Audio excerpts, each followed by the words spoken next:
Apparently I'm the only one who needs help today. No, I've actually been having a decent amount of them come on, so.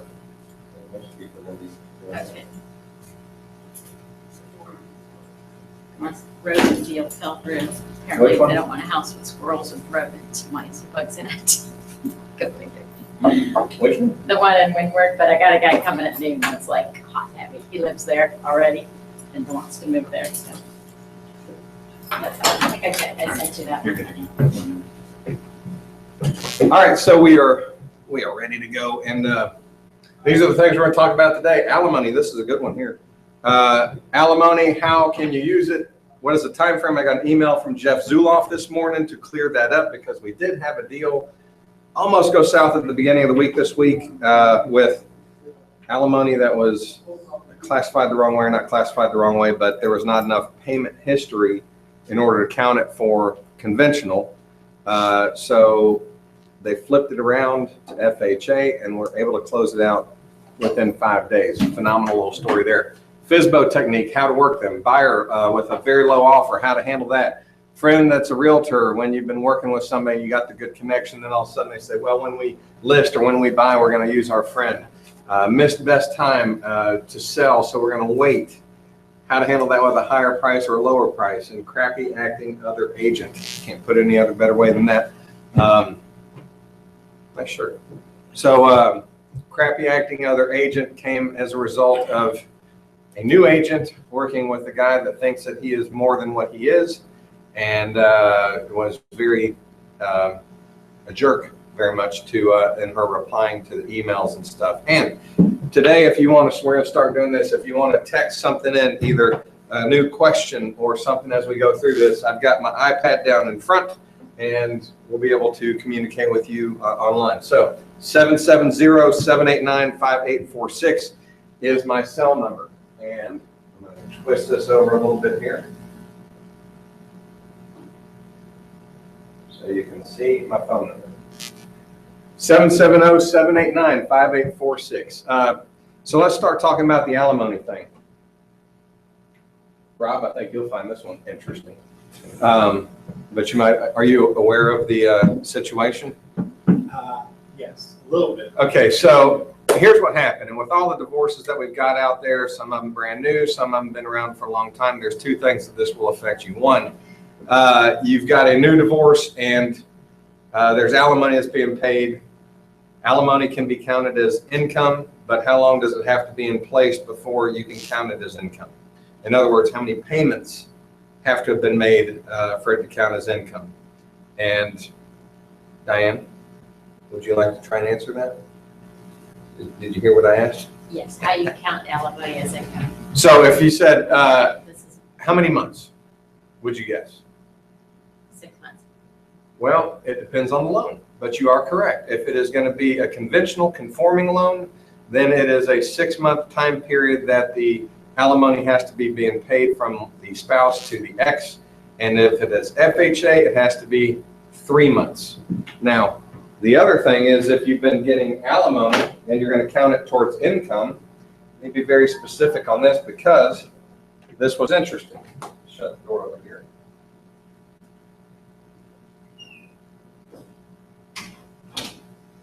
Rob, do you know if alimony is to be used, how long does it have to be continuing on from the time of closing to be able to count it? What would your guess As be? income, I would probably think at least 2 years. Well, you are correct in that you said at least 2 years. You need a 3-year continuance to use it. So remember this. If somebody's going to use alimony as part of their income, which most women will, assuming it's a woman that's getting the alimony, then it's got to be 3 years of continuance, meaning from the time period forward, it'll have to be 3 years counting. And in order to count it from today, they'll have to have 3 months of payments already made by the spouse for FHA, and for conventional, it is 6 months. And I will tell you this, I've never encountered that as part of an issue, but we just had it happen this week. The closing is happening within 5 days of turning it around. So that was a phenomenal little twist out there. So great job, Jeff, and being able to get that converted around and closing that quickly. But I did feel like that was very important for people to know, because I think as we're dealing with more and more divorces, especially out in the North Atlanta area, that was something important. 2, FSBO technique. I've seen a lot of agents and heard a lot of agents, when they go to a home, they're thinking, I am going to close this person, I'm going to get this property listed. Yet when they called the person, they said, I want to come preview the home. They didn't say, I want to try to come list your home. So the people are going, hey, if you got a buyer, I'll let you come through. And they're thinking, if you're previewing, then you're previewing because you have a buyer. And the agent's going out thinking, I'm going to get this listing. And there's definitely a little tension buster there that's going to not be well if you go in there to lie to them and try to get them to list, versus going in there to try and build a relationship, understanding 99.9% of the time they're not ready to list that day. So you don't need to lie to them and say one thing to try and get in there and get another thing going. So all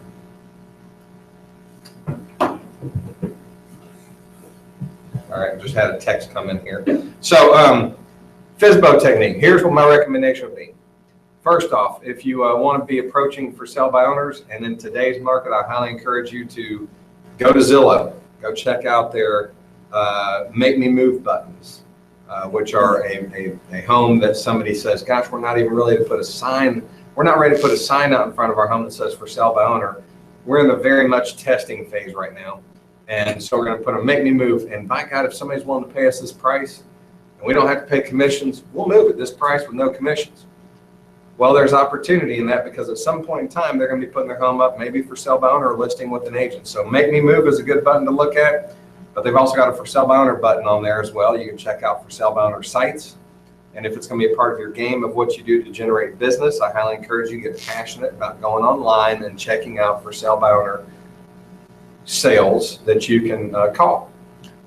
Understanding that 99% of them are not going to be ready to list at that point in time, and you're not the miracle saver for them. They're pretty high on things. They've been getting traffic, because people are getting traffic just by putting their homes on Zillow. But is it the right traffic? So for sale by owners, if you go in and you have the approach of building a relationship, then you don't take a packet in. You go in there armed with questions to find out what are they looking for, if they ever list with an agent. Why did they not list with an agent? And as you're walking through the home, trying to find those common bonding points in the home, trophies on the wall in tennis. If you play tennis, talk about those things. Comment on the market that you know, the high school trends and what's going on. Educate them a little bit. And go in there with the mindset of, I'm going to help them sell their home, which is very inconsistent with what most agents would think. They go, I don't want to go help them sell their home. I don't want their home to sell. But the reality is, without the proper marketing, they're probably a little overpriced. If you are the source that helps them understand the trends, what they need to do to get their home more sellable, and changing paint colors and really doing a good job of educating them, then when they are ready to list, most likely they're going to give you a call to be that agent of choice, or at least compete with other agents. So my advice is, if you're going to be doing for sale by owners, go in there with this mindset. You got to be following up weekly with them. You go in there to talk to them, educate them to the market, find out what their home is, find out what you think the home market or what the real price is. And then when you go back, if there's no opportunity to list their home, if they don't say, hey, what can you do to list our home? Then when you go back, get your strategy in place of, what are you going to do to be their agent until you are their agent? And first thing I always recommend to somebody, send them a seller's disclosure form that typically they never have thought about doing and filling out a seller's disclosure form. And that's really to protect both the buyer and the seller. And I have never met a for sale by owner that has a seller's disclosure form that they have filled out appropriately. So what you want to do is kind of build up the case of going, gosh, you really don't know how difficult it is to manage a transaction from contract to close. But let me go ahead and help you. Here's a form. Go ahead and fill it out. It's going to protect you and the buyer. And it's just one of the things that we always recommend to people and have you fill out. So that's step one. Yes? I actually just did that, and I sent that over to them. But on the form, it says that it is a licensed form and can only be used in transactions with me or a licensed agent. So is that because I did the GAR form? So is there another one, or should I not worry about it? There is a form that you can have them fill out from the non-realtor form. Just go online and get one. Yeah, that's an FMLS and MLS. So you've got your license, But you've got don't your use the garden form. You've got your realtor one and you've got your real estate agent one. And it's probably got some language in there, but here's the point. If you are handing it to them, you have the right to do that, in my opinion. But use the form that's the non-realtor form, because the realtor form does have a lockdown on some of the stuff. That's a very good question. So in FMLS, you can go in there and it's got your realtor forms and it's got your non-realtor forms. Use the non-realtor forms, they're free. Okay. So build it up and then send them trends. Send them trends each week on what's going on in their area. So one, they can see the actives that have gone on the market since their home was since you met them. How many homes have gone under contract since the time you met them? How many homes have closed since the time you met them in their area and in their price range? Give it a $50,000 range of price. And educate them. And what you're doing is you're going to show them every week, look at this activity that's going. There's more homes being added to the market every single day. There's more homes being sold in the market every single day. There's more homes going under contract and expiring every single day. And guess what? They don't understand and know all that. They think their home is the best home in that neighborhood with the best lot, and they're in the best neighborhood in the area too. So you have to educate them until you beat them into submission is basically what you're going to do. Now, will some of them list with somebody else? Yes. So what? If you do this consistently over time, if you do one and they list with somebody else, that's pretty painful. If you're doing 5 to 10, 3 of them list with somebody else and they didn't call you, 2 of them called you and you got one, is that worth your time, energy, and effort going after 5 or 10 at a time? Yes, it is, and that's what you got to do. It's a numbers game. It's consistency over time, but it's not just a numbers game. It's quality effort, the best practice that increases your chance each one that you go in. And that's where it becomes a numbers game and a quality game at the same time. If you got any questions about this or comments, feel free to text me, and I'm going to see what we've got here just to make sure that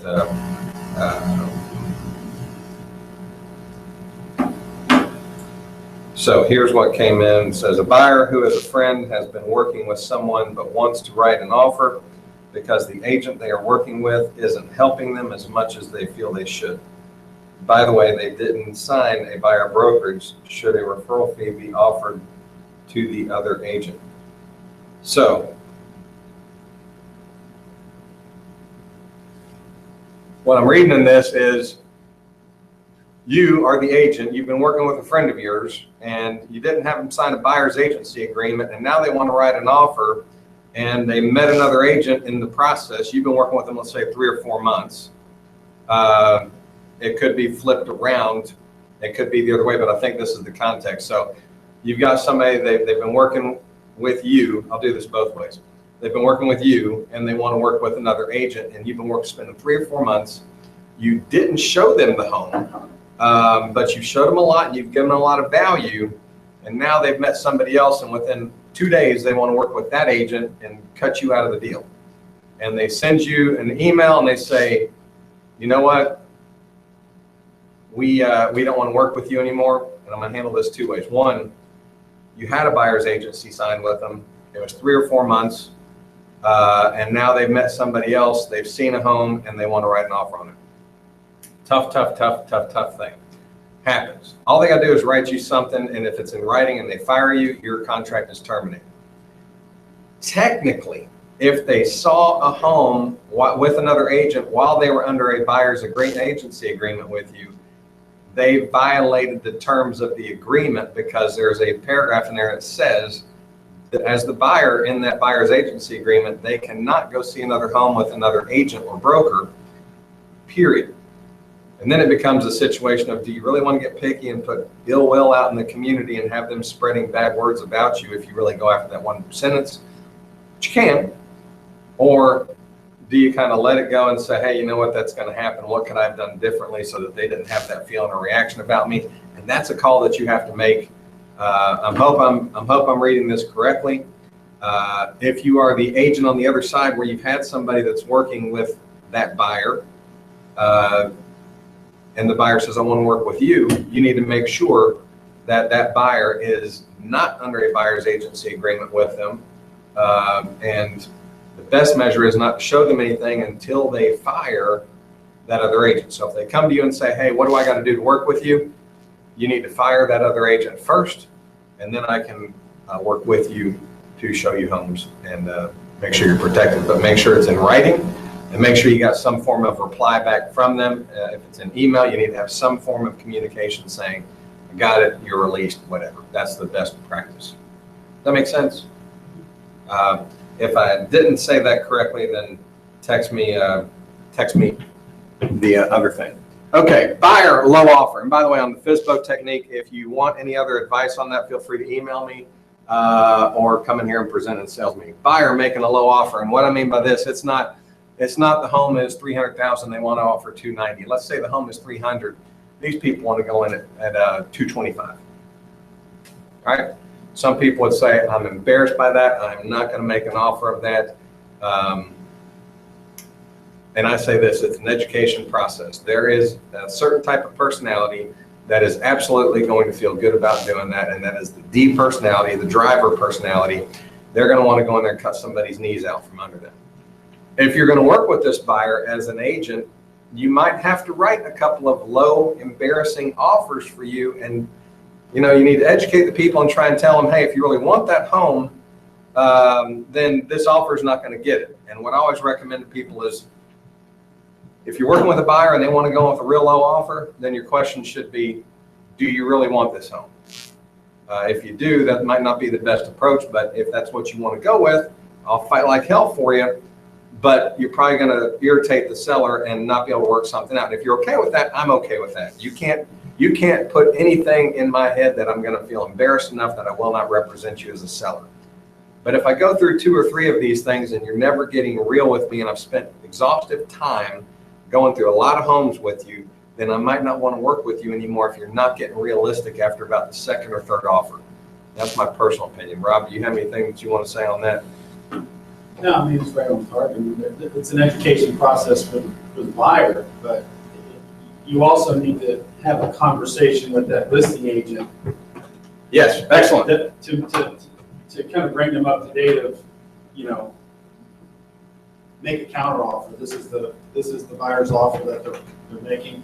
And the buyer needs to understand they run the risk of taking the seller off and they just say, I wouldn't sell it to you if it was full price. Right. So it is an education process. And we're running into this a whole lot right now. Yep. We really are. And here's the thing, the Wall Street Journal, I sent that article out, and that, that's the Wall Street Journal. So a lot of your higher end buyers read the Wall Street Journal, as well as the sellers. So, we're going to be in the land of people seeing that and going, I'm going to go beat the hell out of somebody because it looks like the trend's going to be going down, and I don't want to be stuck overpaying for a home that 3 months down the road is worth less than what I'm buying for it today. That's what's going to start happening out there, especially in the higher end market.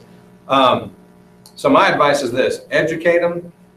If you want to work with them and you feel like they're worth it and they're a legitimate buyer, then go ahead and throw it. Sometimes you got to throw out a stupid offer. No big deal. You can't offend me with an offer that you want to put out on the table. It's a process we got to go through sometimes with people. So educate them. Over time, you might have to fire them if they're not getting real with the offers. But before you put in the offer, when you find out what the people are looking to put in, call the other agent, the selling agent, and just ask them, what's the people's situation? How motivated are they to sell their home? What's their real deal? How low will they go? Ask them those questions, because you will be amazed at what you will get from some of the listing agents. You will absolutely be shocked by what the answers are that some of these agents will give you. And when you go back to your buyer and say, look, I called the agent, I wanted to find out how aggressive they might be or what are our chances, and here's what they told me. When you can go back armed with that information, those people will appreciate the fact that you did the extra mile. And sometimes you'll learn way more than you thought you would, and maybe the low offer is very good. Or you might find out that people just listed their home 3 days ago, they've already had multiple offers, and boom, you're never going to get a low offer accepted at that point in time. Yes. How does that make you look as the buyer's agent if you go in and you put in a real low ball offer? Does that affect you as an agent at all? What do you mean? Like, Does it make you look bad to the? Yeah. Here's the deal. You're representing the buyer in this Right. case. Represent the buyer. If they want to go with a low offer and they don't care about getting that home or not, put it in. You got to earn their trust and respect. If I tell you, Joe, I want to go with an offer of $225,000 on this $300,000 home, and I don't give a damn how long it's been on the market. If you're going to represent me, go in there and fight for me. Okay. If you're not willing to do that, I ain't going to work with you. And I might be the best buyer that you're going to come across in the next year. So I'm going to make a quick decision. I might go in there and feel like you're going, God, this is going to embarrass me. It ain't going to be embarrassment. I put in offers of $1.2 million on a $2 million home. That's a 40% haircut. And you tell the buyer, hey, you know what? I'm here to fight for you. That's not a realistic offer. I don't expect it to be accepted, but let's put it in there and see what happens. You're not going to offend me. Can't offend me. It's not my home. All right. So if you go about it and handle it like that, those people won't. They might be testing you too. And if you say, hey, you're not going to offend me, those type people that want to feel like they got a negotiator on their side, that's the type of stuff that they need to hear. And I hear agents getting offended. I don't want to do that. I'm embarrassed. It's your damn job. Go out there and represent the people. And until they show signs that they're not going to be willing to listen to you over and over and over again, and they keep going with ridiculously low offers, then you cut and run. Okay. That makes sense? Yeah, that makes sense. All right, I got another one that came in on text, and we'll get to that one in a minute. So, any questions or comments on that outside of that?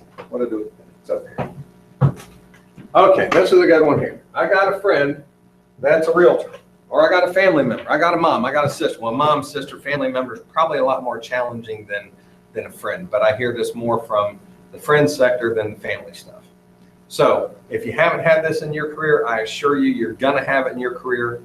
And I've heard a whole bunch of different things in regards to this of trying to get somebody to think differently. And these are the things I don't like myself.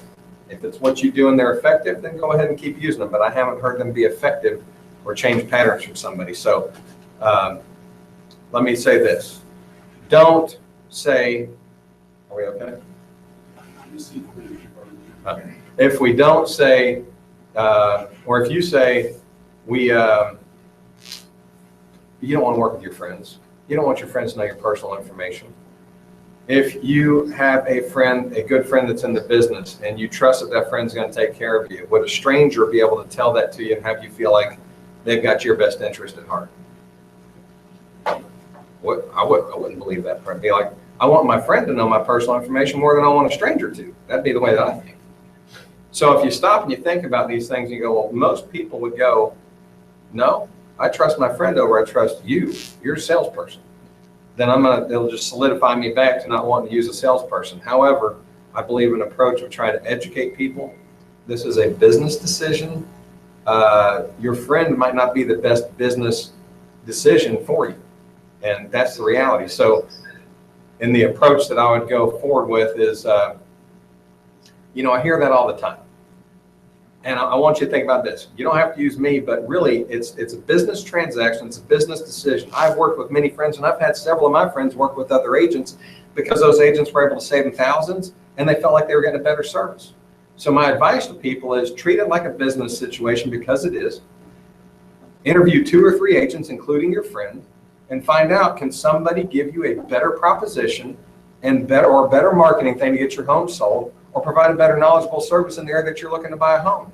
And then make a decision off those 3 interviews, whether or not any of them's me. It's in your best interest in a business move to interview 2 or 3 different people and include your friend in the mix.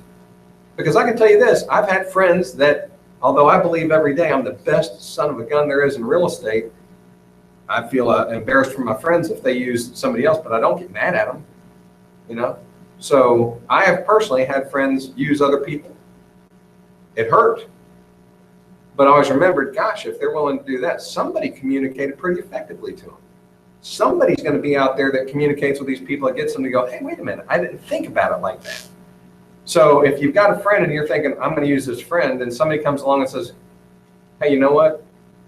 I always recommend to people, always interview 2 or 3 different sources. Interview your friend and interview 2 other people. Whether or not you interview me, it doesn't matter. But somebody might save you thousands of dollars or provide you much better service, and it's business. I've had friends that have listed or bought with somebody else.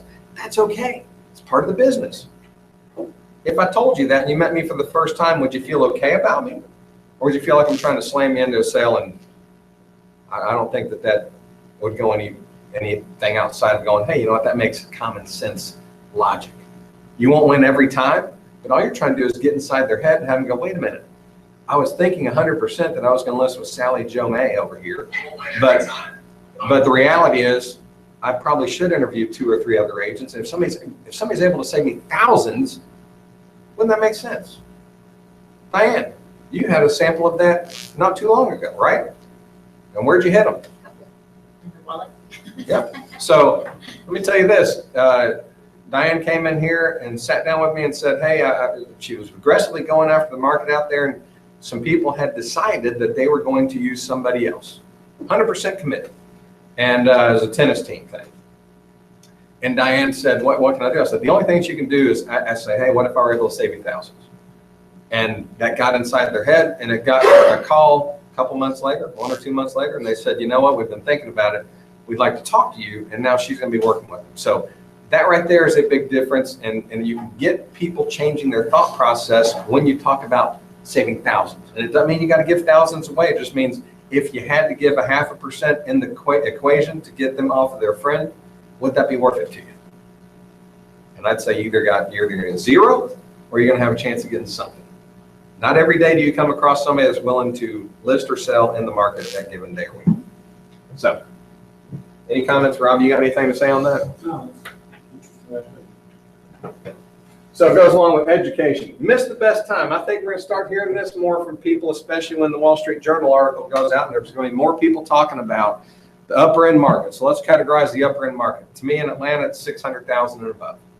When you get through the 500s, especially in North Atlanta, you start to see 600s and above, a big drop off in the demand, meaning the number of buyers or sellers or number of buyers that are willing to buy something. 600 and up is a big line drop off. So you will start to hear people go, you know, we missed the spring market. The inventory is starting to rise. We think we'll wait and see what happens. Okay.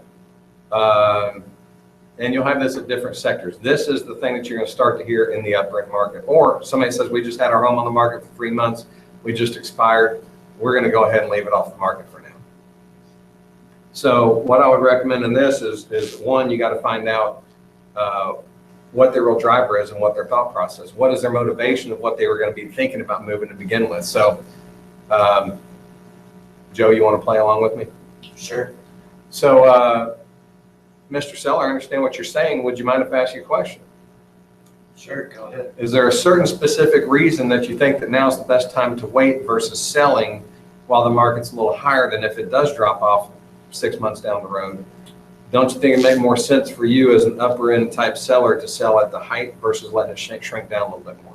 Well, you know, right now I've got some kids in school waiting for them to graduate. So before we downsize and move out of the community, so I'm just waiting a few years to sell my home.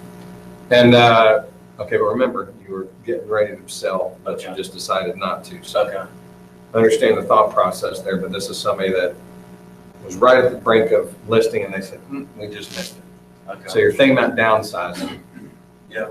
And now you're going, hey, I just saw the article. We're going to hold off. So here's what I'm going to tell you so that we can go down this path. So the motivation's there, right?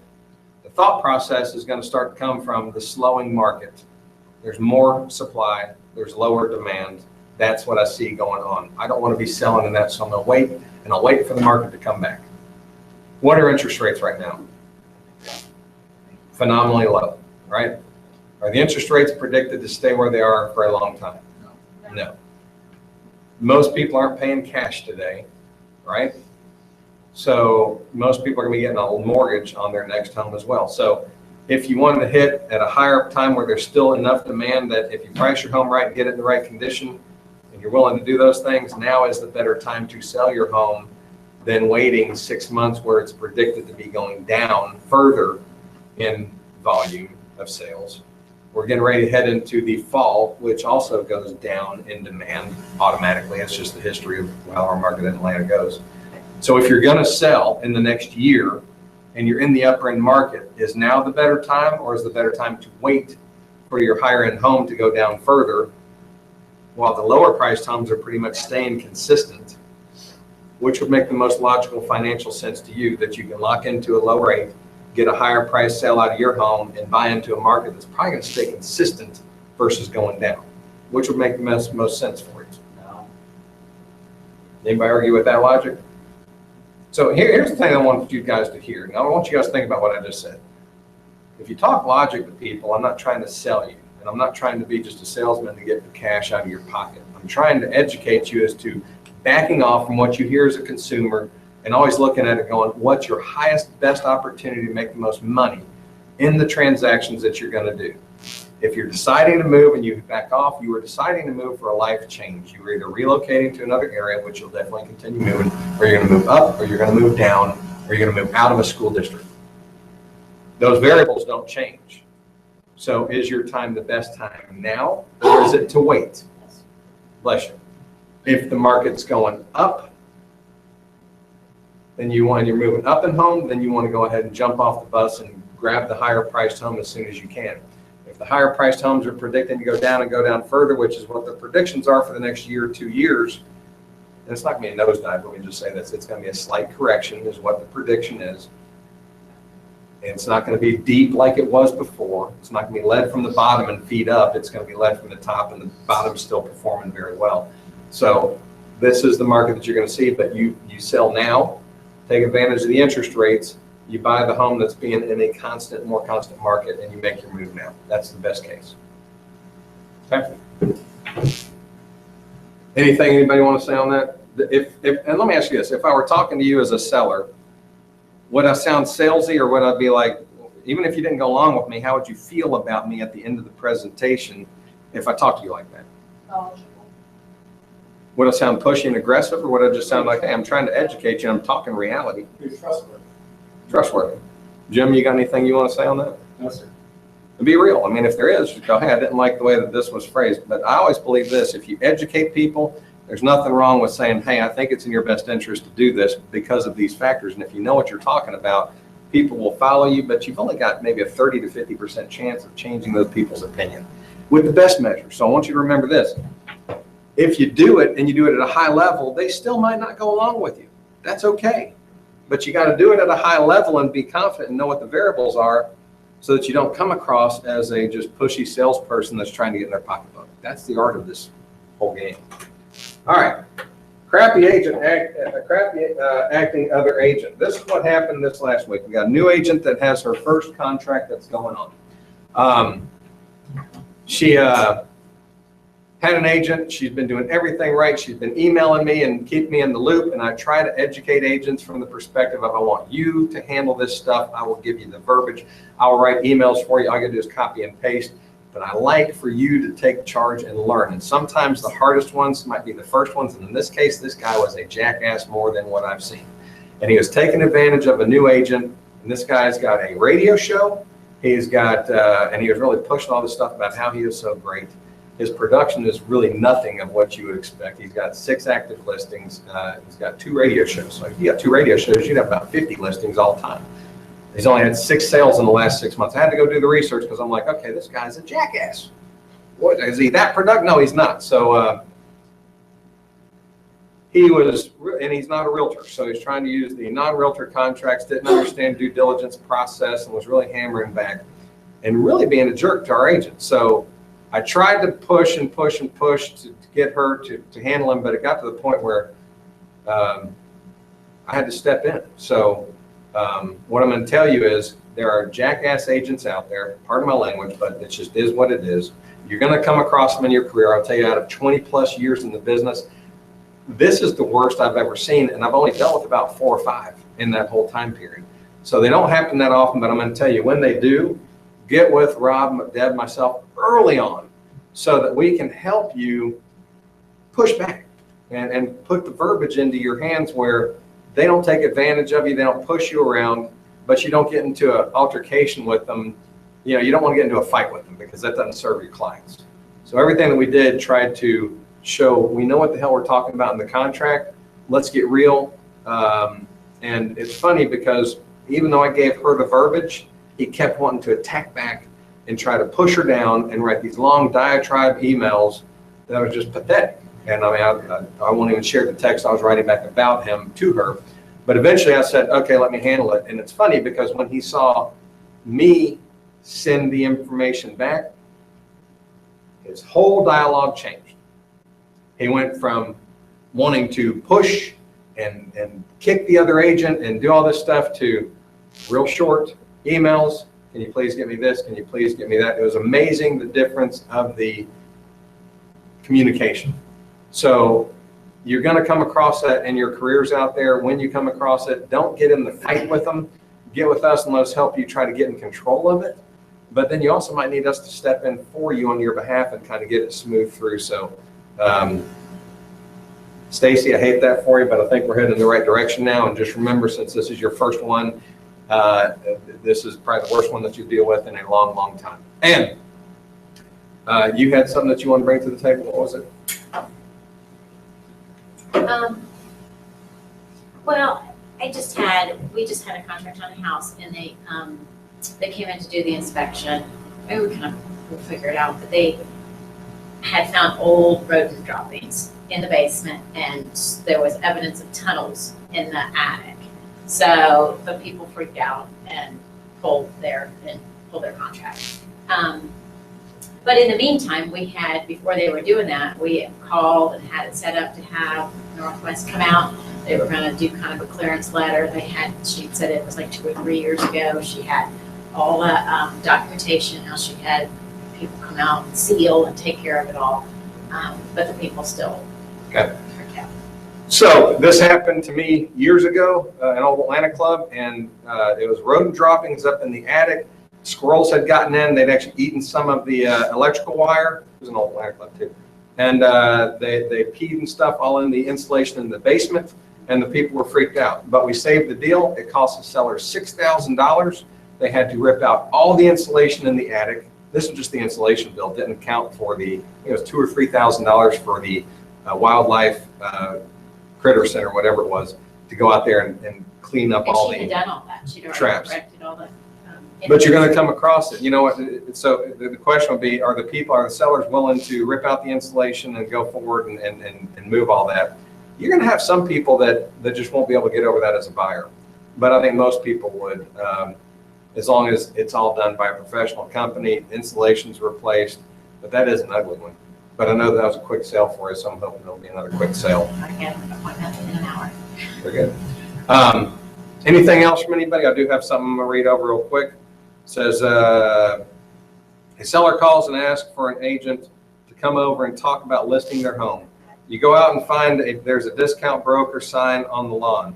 After discussion with the seller, they want you to list the house. They tell you they've already called the other company to cancel.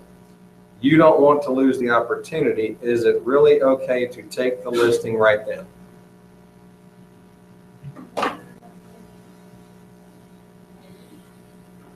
Not until the papers are signed. Is it okay to take the listing prior to the full written confirmation back from the other agent?